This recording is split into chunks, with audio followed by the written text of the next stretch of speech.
अवधूत चिंतन श्री गुरुदेव दत्त. आज आपण बेरोजगार तरुणाला नोकरी कशी मिळाली, स्वामींचा चमत्कार कसा झाला, आज आपण बघणार आहोत. जय जय श्री स्वामी समर्थ. ही गोष्ट आहे सोलापूर जवळच्या एका खेड्यात राहणाऱ्या रामदास नावाच्या तरुणाची.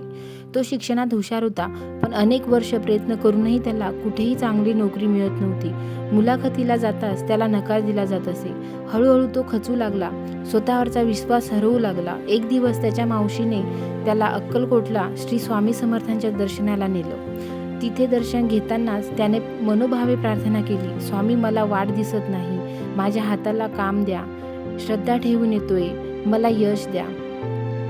मग त्यांनी स्वामी समर्थांकडे मनोभावे प्रार्थना केली की माझ्या हाताला यश द्या. आणि काय आश्चर्य, फक्त 5 दिवसात पुण्याहून एका कंपनीतून त्याला कॉल आला, रामदास तुमची मुलाखत झाली आहे, तुम्ही निवडले गेले आहात.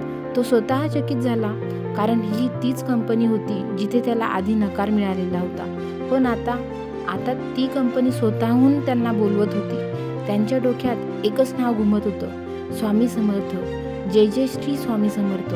तो आजही सांगतो, श्रद्धा, सबुरी आणि स्वामींचा ध्यास हेच खरं बळ आहे. त्यामुळे तुम्हीही श्रद्धा ठेवा आणि स्वामी नामाचा जप करा आणि आपल्याला जे हवं आहे ते स्वामींना मागा, नक्की मिळेल.